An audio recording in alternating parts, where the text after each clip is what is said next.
यहाँ पे। अब ब्रायोफोटा होता क्या पहले वो समझ लेते हैं। तो ये हमारा पूरा प्लांट किंगडम है। अब पूरा प्लांट किंगडम पढ़ लेते हैं। कल हम लोगों ने पढ़ा था कि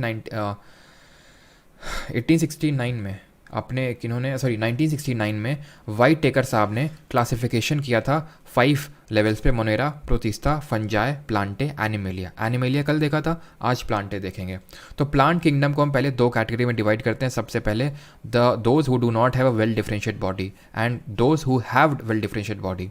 ठीक है, जिनकी वेल डिफरेंशिएट बॉडी नहीं, यानी कि हम ये नहीं बोल सकते ये रूट है, ये स्टेम है ना, उनको बोलते हैं थैलोफाइटा। याद कैसे रखते हैं इसको? थैली में जैसे हर चीज़ फैली हुई होती है, फिर थाली में हर चीज़ फैली हुई होती है, उसी से थैलोफाइटा। थैलो मतलब फैली हुई है, कोई डिफ्रेंशिएटेड नहीं है, ये चीज़ ये या फिर ये वो है। यानी थैली में आपने चीज़ भरी, दाल वाल रायता वायता सब मिक्स हो गया। हैव डिफ्रेंशिएटेड प्लांट बॉडी, जिनकी डिफ्रेंशिएटेड होती है उनको अगेन 2 कैटेगरी में डिवाइड करते हैं, without vascular tissues and with vascular tissue. Vascular tissue होते हैं जैसे हमारे जाइलम एंड फ्लोएम। जाइलम किसका करता है ट्रांसपोर्ट? जल का, वाटर एंड मिनरल का। फ्लोएम फल का यानी फूड का। तो अगर नहीं है तो ब्रायोफाइट्स कहलाएंगे, और अगर हैं तो फर्दर 2 कैटेगरी में डिवाइड हो जाएंगे। एक तो वो जो सीड प्रोड्यूस नहीं करते हैं, और एक जो करते हैं।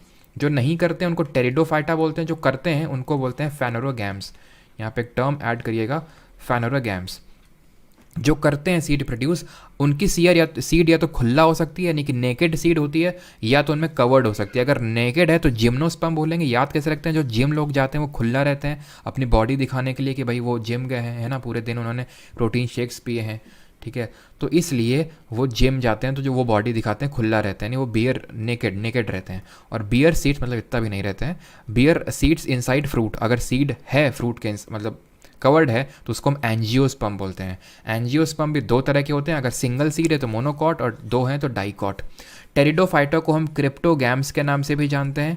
क्रिप्टोगैम का मतलब होता है hidden reproductive organs. Crypto currency जिस तरह हिडन होती है उसी तरह क्रिप्टोगैम्स ऐसे याद रख सकते हैं। और जो ब्रायोफाइट्स होते हैं वो इनको हम बोलते हैं एम्फीबियंस ऑफ प्लांट किंगडम, यानी उभयचर प्लांट किंगडम के एम्फीबियंस ऑफ प्लांट किंगडम के नाम से ये जाने जाते हैं।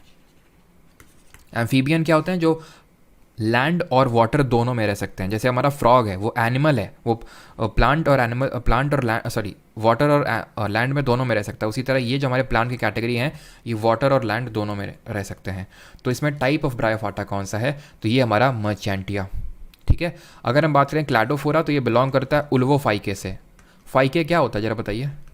उल्वोफाइके। तो उल्वोफाइके होता है हमारा फाइके। ठीक है, ये होता है हमारा ग्रीन एल्गे।